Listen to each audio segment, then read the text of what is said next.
Hello and welcome to the Raptors Show on the Sportsnet Radio Network. Reminder, we're streaming live on Sportsnet's YouTube channel and airing live on Sportsnet 360 Monday to Friday from 2 to 3 p.m. Make sure you find the Raptors Show wherever you listen to podcasts. Subscribe and please rate and review the show. I'm your host, William Liu, and this is Tuesday, so I'm joined by Blake Murphy, producer. I know you're watching this Portugal match. They're going to take care of business against Switzerland here, but play the drop. Blake Murphy. That Portugal match with the biggest news about someone being shifted to the bench since Gary Trent Jr. Oh, yeah, just slightly bigger news. Ronaldo hitting the bench. He's not happy with United. Got himself terminated there. And then now he's on the bench for Portugal. Although I think probably he'll still feature in this match. You would think so, especially if they get behind. Yeah. Although me and Derek have talked about this already. I still think Portugal has some pretty good attacking options. Anyway, look, no one's here to hear that from us. People want to be angry about the Raptors losing 116-110 to the Boston Celtics last night. Honestly, a bit of self-reflection. The post-game show was too angry on my part as well. I just think that it sold the Raptors credit a little bit short on credit, right? Like they actually played much better than they have been playing of late. I would even argue that they played themselves well enough to have a chance to win the game. Maybe my expectations of like beating the Celtics, even under those circumstances, were a little bit high, but ultimately they did perform at a higher level than we have seen of late. And if we're talking about just strictly speaking, the team making progress, I think they at least made progress. But Blake, what are your feelings on that game? I don't know if do you get like, is the emotion a part of the game experience for you, or is it more just like, I'm covering the game and this is impartial and this is my job? Most nights I feel like I can stay above that, and yeah, just like there are 82 games. You have to have an even keel to survive the grind of the whole season. It's a little different when there's a winnable game against the Boston Celtics in the fourth quarter. It feels a little extra. Yeah, like I was a little more frustrated than I would normally be. That felt pretty winnable, not just because of the absences for Boston, but that's one of that's on the worst end of Boston's defensive performances this year.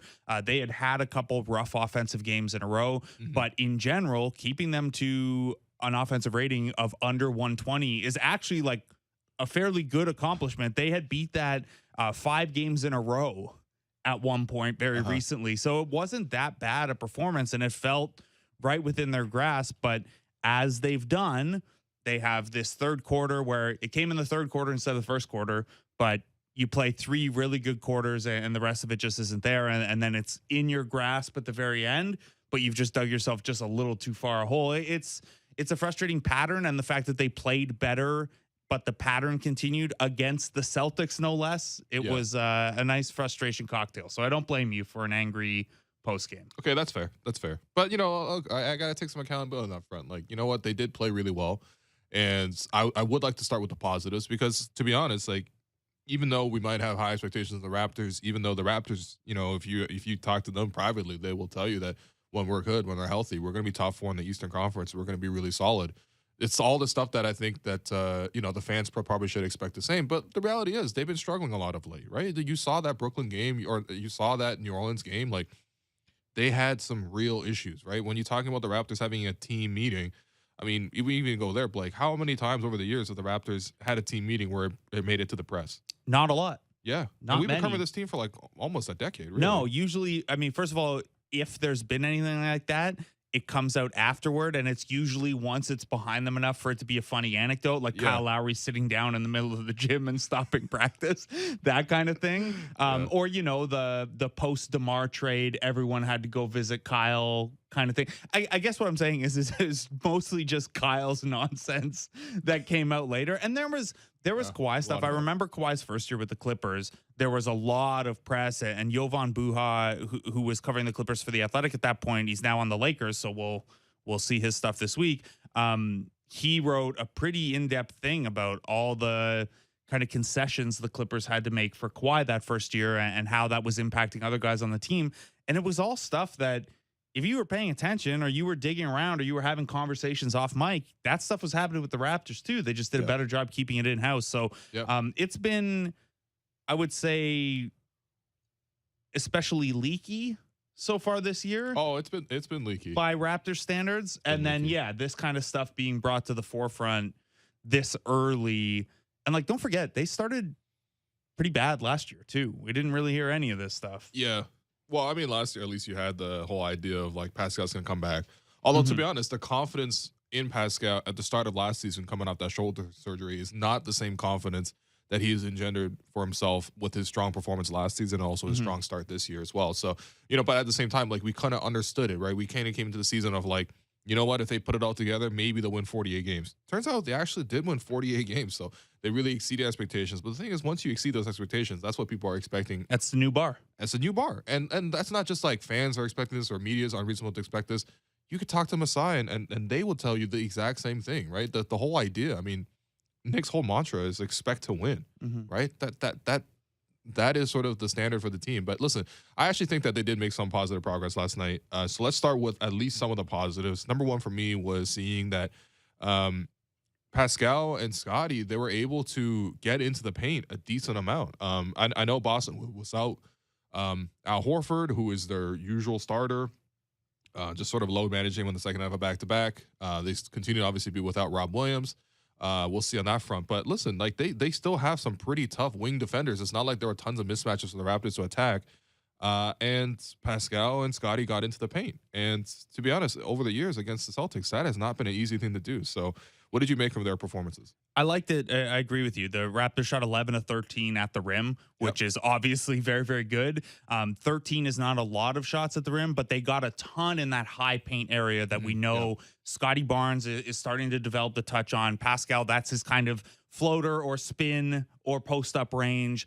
So we know when the Raptors are working in that kind of non-rim paint area, that they can be pretty effective, and they were last night. Obviously, Siakam, too, getting to the line that much is huge. He can shoot 9 for 20 and still have a really efficient game. 29, 8, and 7 with only 2 turnovers, and you took 13 free throws. That's, we're talking about only 28 possessions used there for 29 points and 7 assists. That's pretty great. Pretty significant. But Barnes stood out even more to me. I think my bar for Siakam is just so high right now that even against very good defenders, I expect him to find a way. Scotty Barnes, since we last were on this show, he followed it up with a very bad game against New Orleans, probably the worst game we've seen him play, at least this year. Bad, but it seems to be clicking a little bit over the last couple. He was the bright spot in the Brooklyn game, there were a lot of turnovers in that game, but at least those were turnovers of he's trying to do stuff. He's back to being aggressive and trying to make things happen. I thought he was excellent on Saturday. Sure, lower degree of difficulty. Hey, man, listen, he was good. There's no doubt about that. Yeah, and then last night he shot 7 of 8 inside the three-point arc and got to the free throw line, which is something he's struggled with so far this year. Yeah, I really liked Scotty Barnes's offensive performance yesterday. Yeah, I mean, listen, when you go back to the Orlando game and this game, he shot 15 of 16 from 2-point range in those 2 games. Obviously, the 3-point shot wasn't really there for him, 1 for 6, but we all know that. Like, even though his percentages have ticked upwards, like when you watch him, like even warm up and stuff like that, like he's still a pretty inconsistent shooter. So that's still going to come. I mean, it's not naturally just going to be like a night and day performance between a rookie season and a sophomore season, but where his strengths are in the paint. And I loved seeing that. He had 11 points in the fourth quarter for the Raptors, right? And I thought he started that, not even a comeback push, because it wasn't like the Raptors were down like a huge number, but it was just so tough because the Celtics would continue to make plays. But Scotty was the main driver of that at the start of the fourth quarter, where, you know what, he saw that he had opportunities to attack at Derek White, And listen, Derek White's not even a bad defender, but against the Celtics, you got to pick on whoever is out there. And relatively speaking, I guess Derek White is a bad defender on the Celtics just because everyone else is so damn good that you kind of have to pick your matchups. But he was able to score against them. He won at Grant Williams, and it was sort of the opportunities where, you do need to see some offensive creation, right? Because we did see Scotty give a quote to Sportsnet's Michael Grange where he talked about, yes, I'm acknowledging that I'm struggling, but I think that, I'm just trying to focus on the right things. I'm not as focused on the scoring. I'm trying to do a little bit of everything. which I do agree with. But at the same time, I think there are moments where the Raptors need him to initiate. And in all those moments last night, when they needed him to initiate, he did so. So there's no complaints whatsoever from his performance. Pascal was really nice. That OG's defense in the first half, I mean, like, look, the Celtics obviously took it to another level in the third quarter, and OG wasn't able to really stop that. But I don't know. I thought OG was really good on defense in the first half.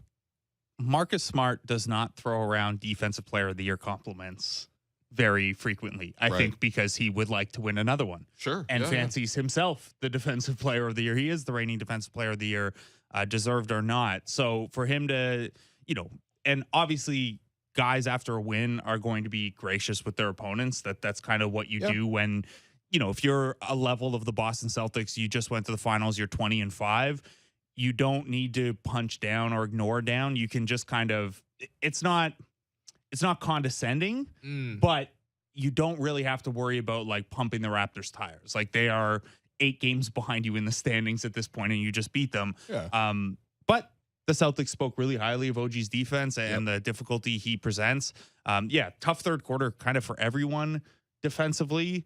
And this is Boston's such an interesting matchup for the Raptors right now, because we talked about how good Scotty was offensively. I thought he had a pretty poor night man-to-man defense-wise. Sure. And you don't really want to use Siakam in like a lockdown role, because you lose him then as a helper and a grab-and-go defensive rebound guy, and he's carrying such a big offensive load. But you're against a team that has Jason Tatum and Jaylen Brown.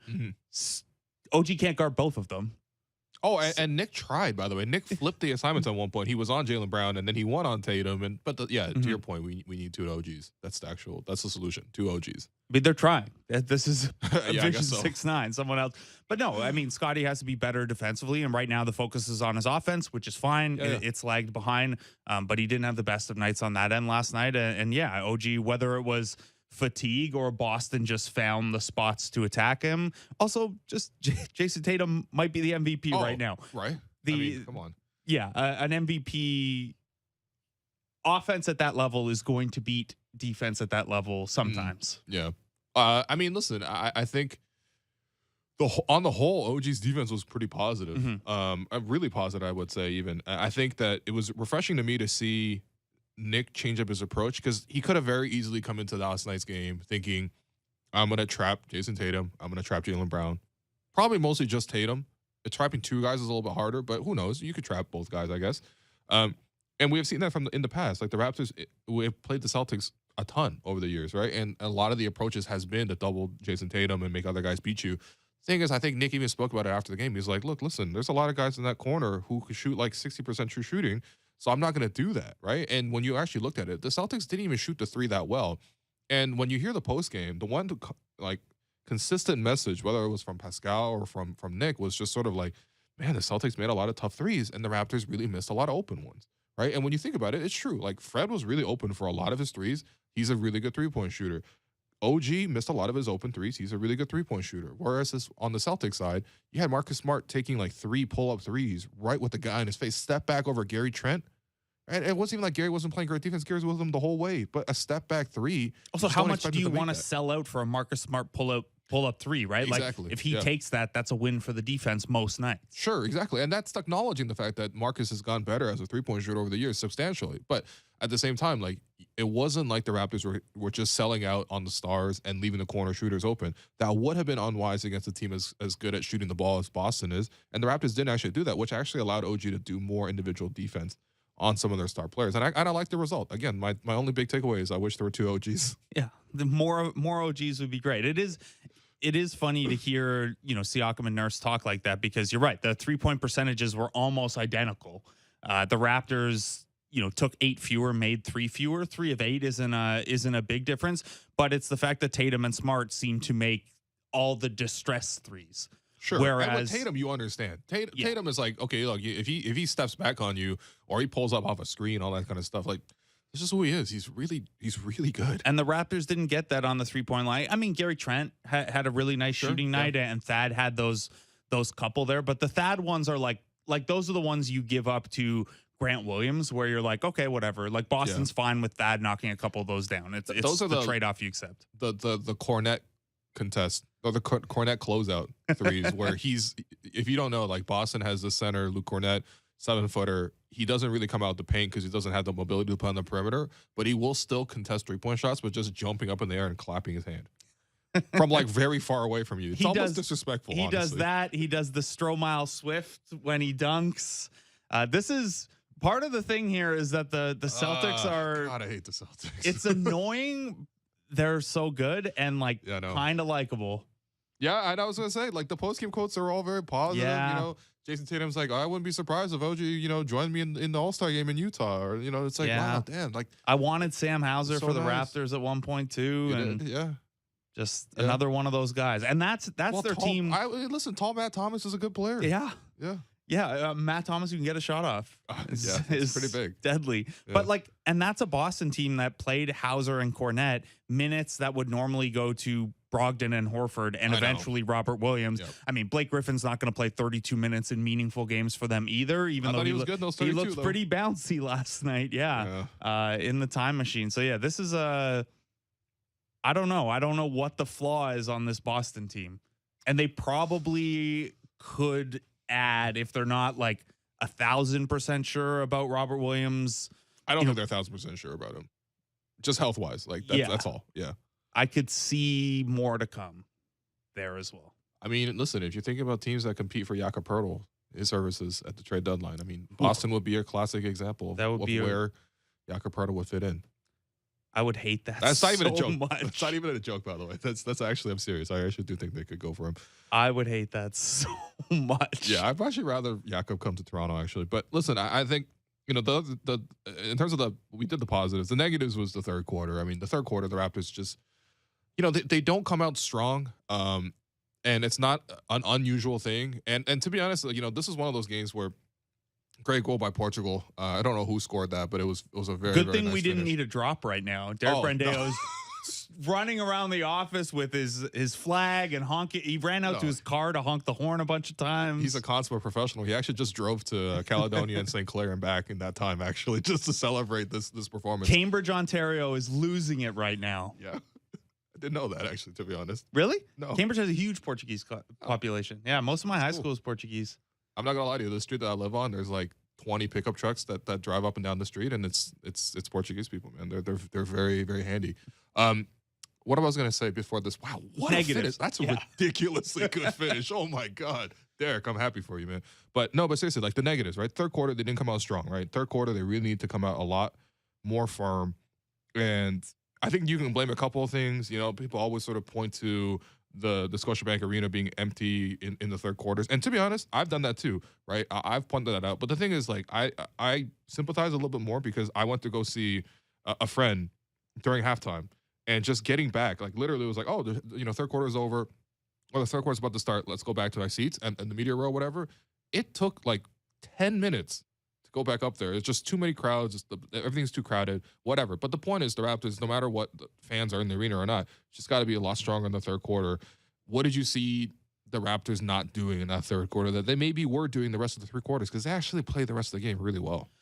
They did play the rest of the game really well. And it was, the way that game started, you lost the first quarter, but I was thrilled coming out of that first quarter with how they looked compared to the last couple games where, giving up 40 in a quarter and things like that. And I thought, they got a little bit away from, the defense just wasn't as good. And the product of the defense not being as good for the Raptors is always going to be that their offensive attack is kind of punchless. Even if you don't score in transition, they've got to be pushing it so that they can get mismatches to attack the other way. And that third quarter fell apart more for defensive reasons than offensive reasons, but there is a really clear impact of Raptors get stops. Their transition offense is way better. Like, they have the best transition offense and the worst half-court offense.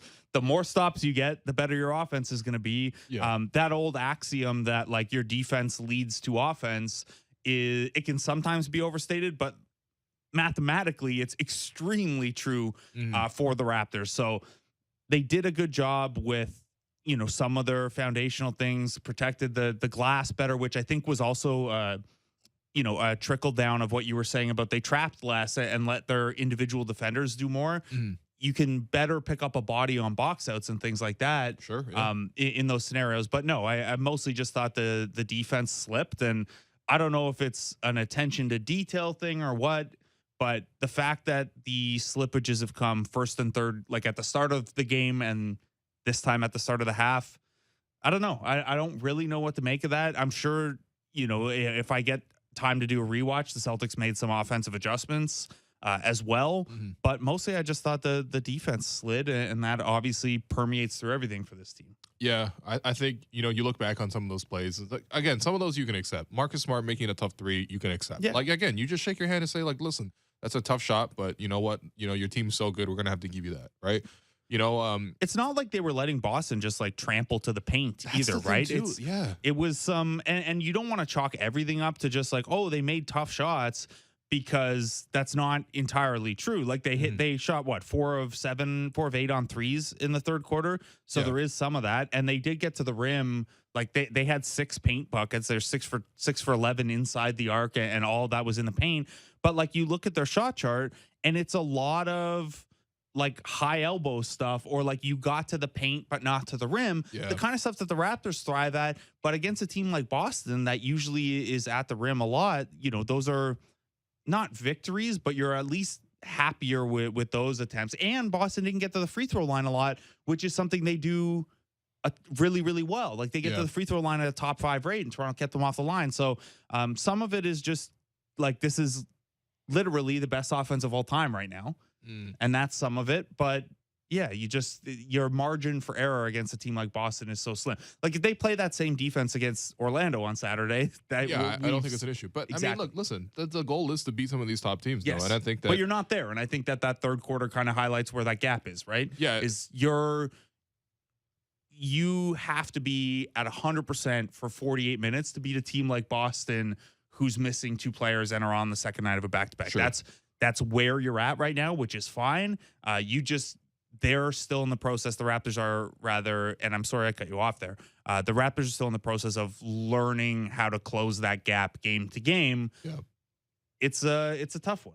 Yeah, I think with the Raptors too, it's just like you can kind of expect Boston to eventually go on a run like that, right? And honestly, some of that was also like the Raptors didn't box out a couple times. Like Derek White, I think, put the Celtics ahead with a tip in, right? The Raptors did have the lead going into the third quarter, but they started bleeding some points, and then that's the one that sort of puts them over the top for Boston. You have a couple of dunks in there. You have a 3-1 fast break. No one on the Raptors even hustles back. The Raptors get the initial stop, but no one's back, so Tatum just gets an easy putback. Like there's stuff like that where you could have controlled a little bit better. But to me, it's like, look, Boston's a really good offensive club, as we mentioned. Like they're gonna have these moments. Like it's not that unusual for Boston to have a 30-point quarter or whatever, but the Raptors needed to have more offensively to show for that. And I think that's where, when you look at the tape of some of those performances, it was like, they had 3 open shots for Fred in that stretch, right? Fred was wide open on a catch and shoot 3 when OG attacked. Marcus Smart helped off of Fred to double.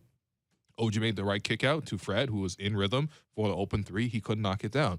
Then Fred was operating pick and roll. They was attacking Blake Griffin, who was dropping on the play. He was open in the mid-range. Fred takes the mid-range jumper. It's short.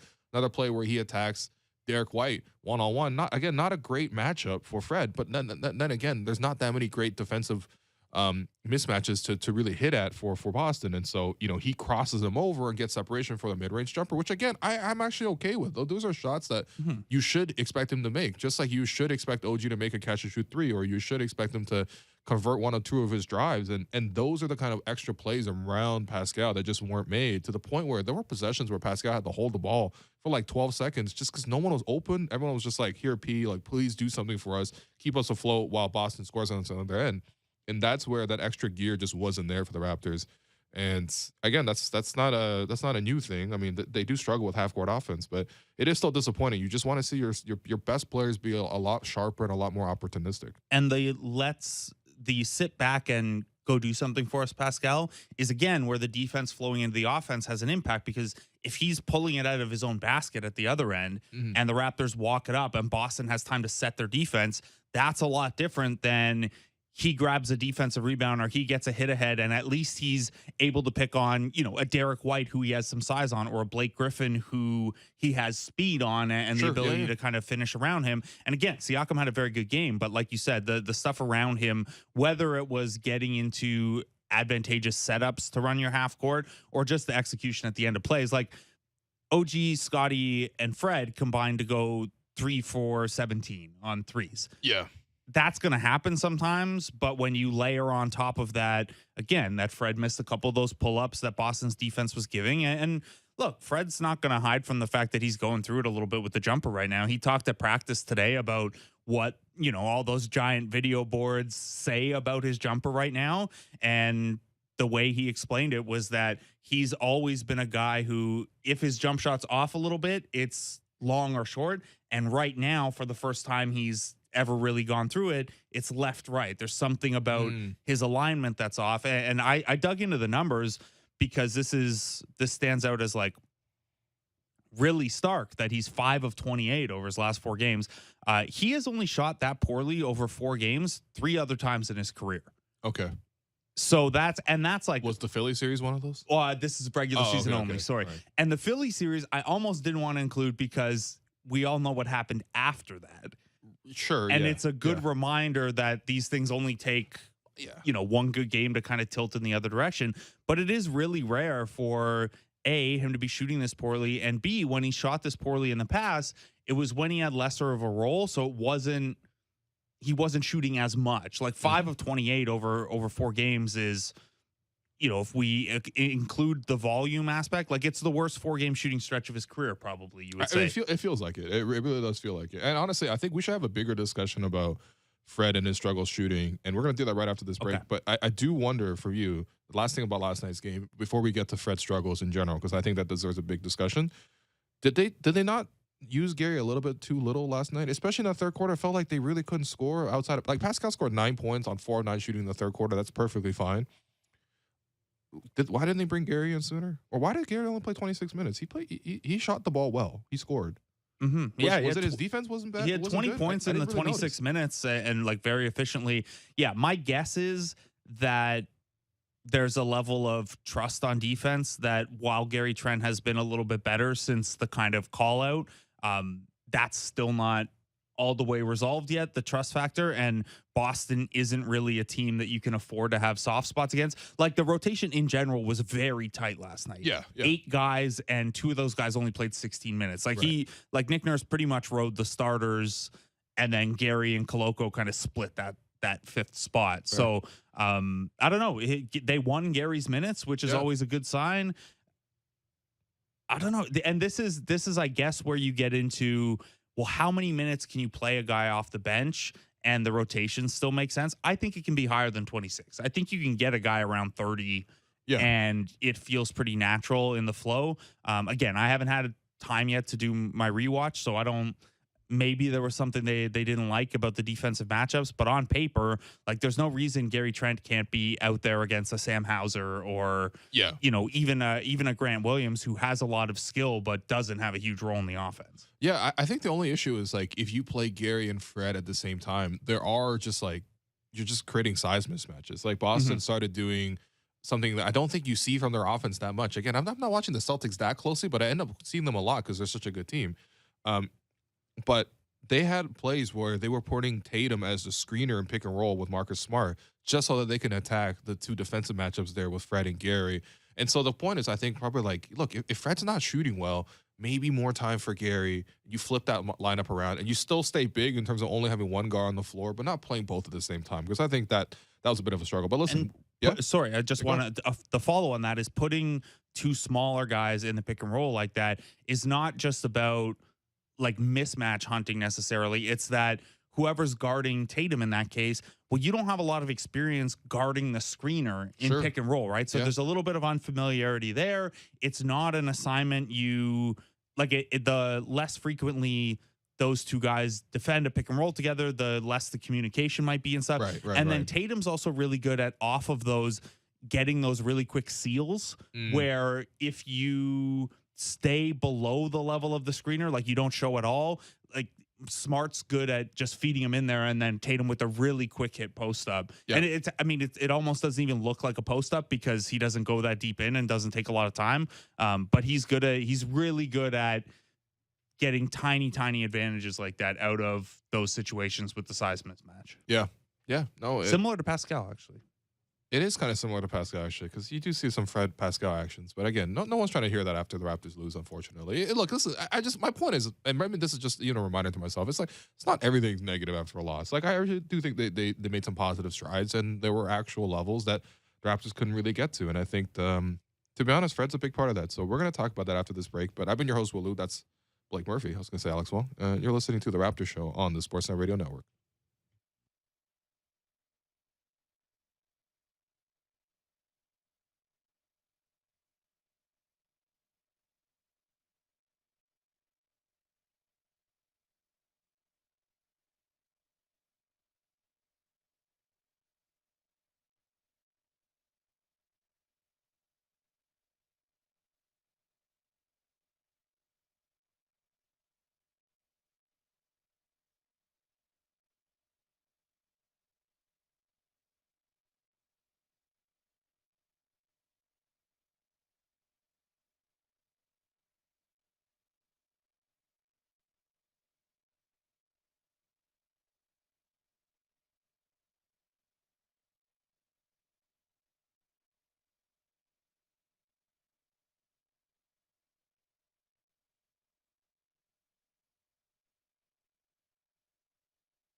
Welcome back to the Raptors Show on the Sportsnet Radio Network. I'm your host, Walu. You'll be joined by Blake Murphy. All right, so we promised before the break that we will talk about Fred because this is a big topic. If you have gone anywhere on Raptors social media, whether that is on Twitter, on Instagram, on Facebook, on YouTube, on Reddit, is there a TikTok comment scene? Maybe on Raptors TikTok? That's just one Raptors media doing the TikTok thing. Right. Shout out to Aaron Rose once again. But like, it's the one topic that you're seeing consistently across the board is just the, I wouldn't even say overwhelming, but it's just like uniform level of disdain for the way Fred has been playing of late. The common refrain has been obviously the shooting percentages are low, which I will get to in a second. But I mean, even on that front, Fred's a guy who about as mentally tough as anybody on that roster. Even he disabled Instagram comments. And Fred's a guy. No, that's been the case for a long time. That's been the case for a long time? Yeah, you haven't been able to comment on Fred's stuff forever because, as I'm sure you know, I will comment nonsense on Raptors Instagram posts sometimes, like I did to OG when he posted the other day. I would love to comment. Like, I wanted to comment on, I think it started when he was doing all the like sponsored content stuff. Like so with Amex or whatever on him. Yeah, and then it's just easier to have it off. But yeah, I wanted to make a comment on him like being a spokesman for Uggs now. Yeah, well, I need to know when we're getting the first Uggs on court kick. You understand how this stuff works. I do. If you're not winning and you post something about Uggs and you have your comments on it, it might look ugly. But no, okay, full correction on that part. I didn't realize that he had not recently disabled his Instagram comments, but it's like it's a lot of just uniformity of just people not being happy with Fred.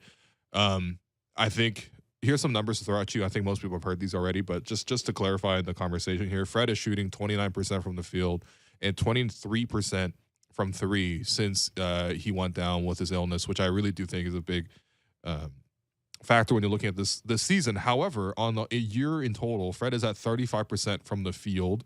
Only other players taking 15 shots per game or more, shooting under 40% are CJ McCollum, who's at 39%, and Dylan Brooks, who's at 39%. Never good to be in the category of shooting with Dylan Brooks.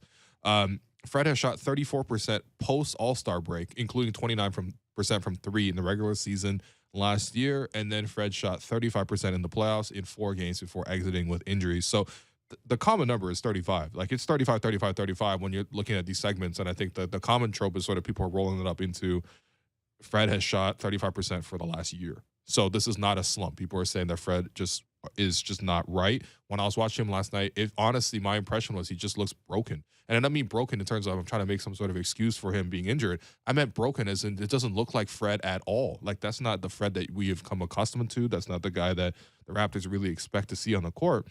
And when you look at the way he played in the second half, it's like he didn't even want to shoot some of those games. And that's never been something you've ever said about Fred. It looked like his confidence was broken as well. So what are you seeing from Fred right now? I know we touched on it a little bit, but please, people really want answers on this. So first of all, I misattributed a quote in the first half. It was Nick Nurse talking about Fred VanVleet's NOAA analytics being a little off, not Fred VanVleet himself. But Fred did speak at practice, and he was pretty open. And, you know, I got the sense that media were digging for something a little more there, and he wasn't willing to give it, which is always a little bit funny to see play out. But look, Fred had that hip thing last year. That explains some of it. He's dealt with the back thing this year. That explains some of it. That illness that he had and tried to play through and was out with again, like that's going around, and you see people tweeting about it and stuff like that. Like it's not COVID, but like people are getting pretty hammered by that. My mom had it actually and was like at a commission for a while. Not in any like serious way, but like it was a really bad, just like getting sick. So that's a factor too. Now, having said that, you can add all that stuff up and it's a lot of, well, this, and this, right? And I think Fred would tell you that that's not, I mean, certainly not an excuse and not even like a qualifier, really. Like those things are real. But the one thing that Fred has always had consistently, if the other stuff wasn't there, was the shooting. Right. And that's what gets concerning. And you mentioned the confidence. And yeah, that's when's the last time you saw Fred not want to take a shot? Like even in the Philly series, we kind of joked about in the first half, he kept shooting, and in that Milwaukee series was willing to shoot his way through it and shoot his way out of it. So if the confidence becomes a real thing, that's troubling. I think Fred has enough faith in his track record that it won't. But I mean, again, he should, by the way. He absolutely should, too. he should. Yeah. And if there's a mechanical tweak, he could probably trust that he can figure it out and get it right back on, even with the weird thumb release he has on his threes. It is a side spin three. It's a very strange one. It's an odd one. The Noah analytics are probably just like, what? Yeah. What? I don't know. Like, did you kick this ball? Yeah, exactly. It looked like the first Portugal goal. Yeah. So again, though, this is the fourth worst 4-game shooting stretch of his career, and probably the worst when you factor in volume. You can go further than that and look at 13 games. So since he first got sick or first sat with the back injury, I forget what order they happened in, but he's shooting only 30.5% on threes over the last 13 games. That is a sustained stretch of not shooting the three well, a sustained stretch that, other than coming out of the All-Star break last year, we've never really seen from him. Yeah. So that's troubling because we know that coming out of the All-Star break last year is a part of the same sample if you wanted to take a 1-year snapshot of what Fred's look like. Sure. But also we know what that preceded, right? It preceded a playoff series where he couldn't get healthy, and it was revealed later that he'd been playing through a bunch of stuff. Mm-hmm. So that's a red flag that goes off as well. And I know field goal percentage is not the best stat for a guy who shoots a lot of threes, and Fred VanVleet, like 36% of his shots are 3-point shots. So field goal percentage is really not a good stat for him. But we can look at areas of the floor, and his finishing is down significantly as well. And this is something where, first of all, it was basically the reason he took the jump to all-star level last year was after years of being one of the worst finishers of basketball, he started finishing really well. He finished at 65% at the rim last year, which for an undersized point guard is very good. And he was coming off, 4 years of being around 54, 55%. He's at 49% so far this year. And just no one survives in the league at that low a finishing rate. No. I'm sure it will come up.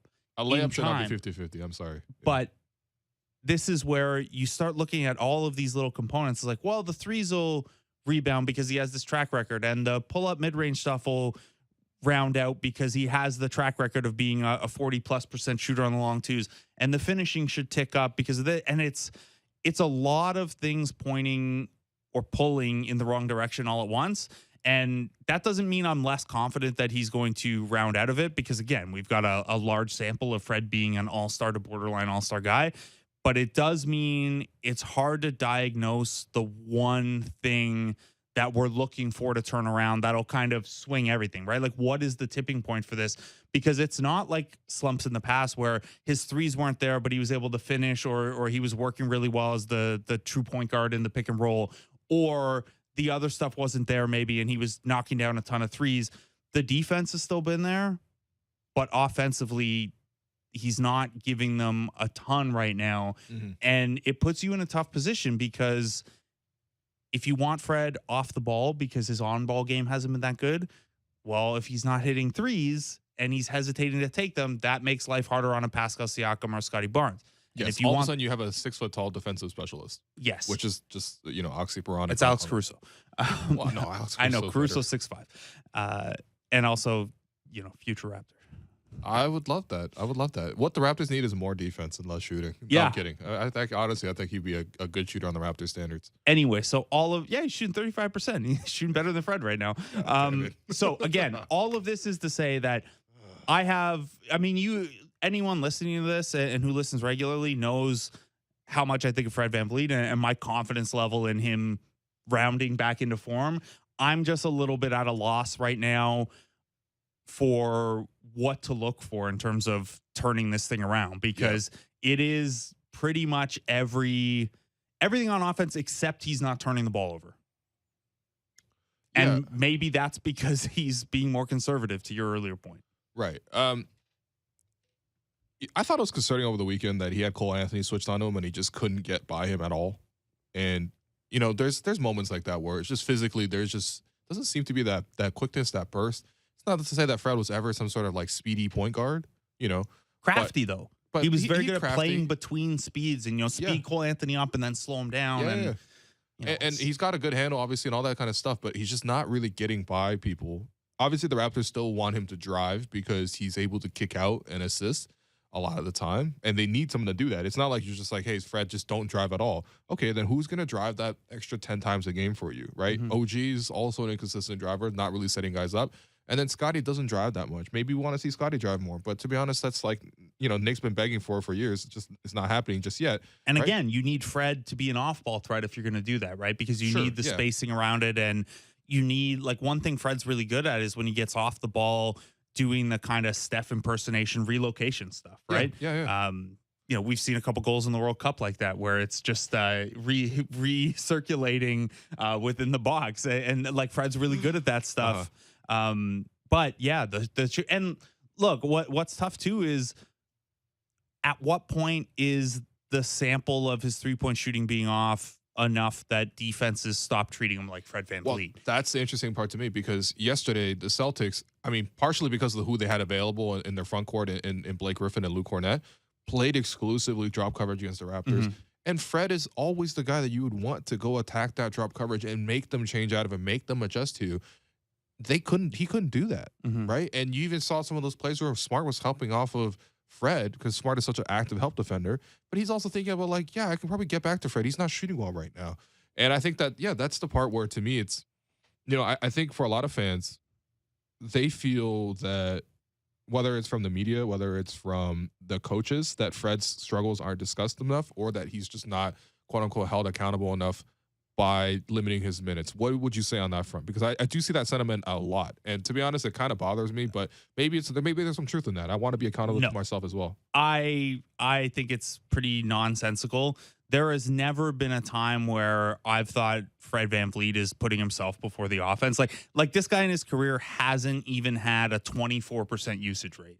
Like, that's where, like, season by season, you can break it down by smaller stretches. Like, unless Pascal's out, when they need him to carry more of the offensive load, this guy uses basically an average to slightly above average number of possessions.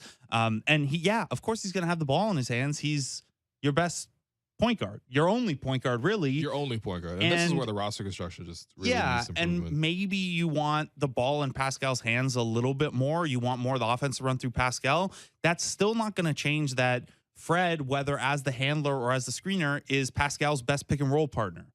It's not going to change the fact that, it seems like, other than Thad, maybe, Fred has the best sense of how to get OG in his spots. So he's going to have the ball a lot. He's the point guard.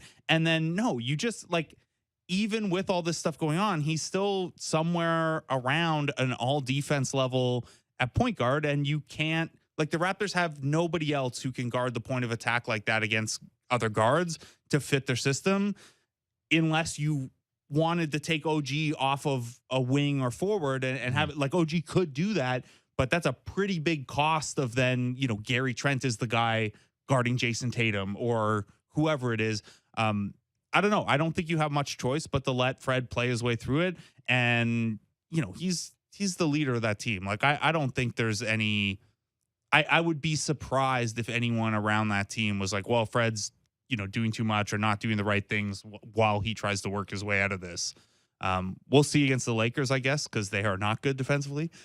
We'll see if that's maybe an easier matchup. I'm not sure. Do you feel differently? Because I don't mind people being critical of Raptors players when they're not playing well. Like, be a fan how you want to be a fan. But the ball hog stuff never makes sense to me, because Fred VanVleet is just not a guy who dominates the ball a lot. I don't know what box score you're looking at or what game you're watching when the criticisms come that he's, shooting too much or whatever. Like, he's, it's interesting because I think for a lot of fans, they're looking at the results, right? And they're just saying that he hasn't produced and therefore we want to try something else. Like, to be honest, I don't think if you swapped in Malachi Flynn or Delano Banton or Jeff Doughton, that would have changed that game in any positive way. With all due respect to those guys, but, like, how dare you? What? Jeff Doughton. Come on. Oh, okay. All right. You wanted Jeff Doughton last night? Okay, cool. I wanted someone else to get added to the doubleheader club is all. Okay, all right. But no, I get what He you're coulda I caught get what 2 you're Ls saying. that day And then. this is part of the cost of like it's tough like playing Fred 35, 38, 40 minutes a game almost backs you into the corner of always having to do that because you don't have that level of confidence or certainty in look, Fred doesn't have it tonight. Malachi Flynn, you're up, or Delano, you're up. Those guys have only been trusted for small bench minutes. So I would love a scenario and a roster construction where Fred VanVleet only has to play 32 minutes a game. I think it would be better for his efficiency, better for his body, better for developing a point guard underneath him. But this team, like whether it's Nick Nurse or the front office or both, feels differently and has felt differently. And they haven't, Flynn and Banton and Doughton have all just had the odd cup of coffee here and there in the rotation. Yeah, well, I think that's the part too where it's like, look, roster construction wise, they've needed to get this third guard for a while. Like I'm thinking about it now, right? Especially now that Gary's moved to the bench and now that he's heading into free agency as well. Like, can you even name me 2 guards on the Raptors right now that you're for sure going to see get minutes next season? No. 2 guards. We're talking about 2 guards we won't know for sure will be on the roster next season and get minutes. No.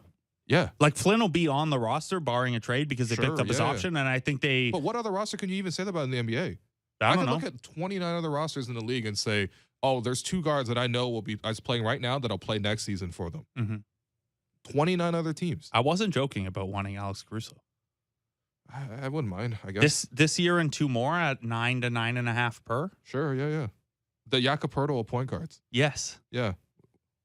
They need an extra set of hands, and it's they really need that because again, they're not really willing to play Gary that much either, right? Even last night, they needed somebody to come in there and give them some offense. They were like, okay, Gary and Fred. And what happens if, say, we find out that there's something underlying Fred's struggles beyond that illness and stuff, and he misses a chunk of time? This has happened a handful of times since, like in the post-championship era where Fred has kind of ascended to a more like a 1B to Pascal. There have been a handful of times where we have a discussion like this because Fred's in a slump or has a bad couple games or whatever. And what happens every single time? People try to hypothetically trade him or talk about what his next contract will look like, and it's maybe too big. And then the second he misses like more than one game, everyone's like, oh God, this team needs Fred back. And if you don't have, I mean, look, I guess in terms of adding a Caruso type or any other guard, like this is a conversation for another day at this point, but you got to decide what you are this year. Like, are you something that you're adding for this year, or are you only making additions that look ahead? But you need, we've talked about this for a long time. You can have Vision 6'9", but you need an extra set of hands somewhere. You could use more shooting. You should probably have another guard or do the thing that we've talked about before where one of Malachi or Delano are like getting some rope to make mistakes and learn. Yeah. And look, to the front office credit, it's not like they're ignorant of this problem. Like if you and I can see it, like I think that they definitely know. And when you look at it, the assignments last night, it's like, well, Malcolm Brogdon, I think the Raptors try to address that problem with Malcolm and their interest in him. But, Malcolm said that, look, I ultimately chose to go to the Celtics because they're closer to the title. And then, boom, what happened last night? Like, obviously, he was right about that, right? So, I think they do need to add that piece because it's really hurting that. And then we didn't even get to the point about the centers, which, I mean, last night, again, like, it's not like I expected so much from center. But to be outplayed by Blake Griffin and Luke Cornett was just was a little nasty. It's tough. And I wonder, too, like, Koloko's still starting. They did the quick switch last night where Gary was listed as a starter and then wasn't. I do wonder if they want, or they're hoping that Fred playing with someone who's a pick and roll threat helps a little bit, maybe. Yeah. But Koloko is like, he's been way above expectation, but still isn't like a starting caliber guy just yet. No, it reminds me of when Pascal started so many games in his rookie year. Anyway, that does it for us today. I'm your host, Will Lou, and you've been listening to the Raptors Show on the Sportsnet Radio Network. Thanks again to Blake Murphy, our board producer, Derek Brandeo, and Frank Baraska for helping us with the YouTube stream. I'll talk to you soon.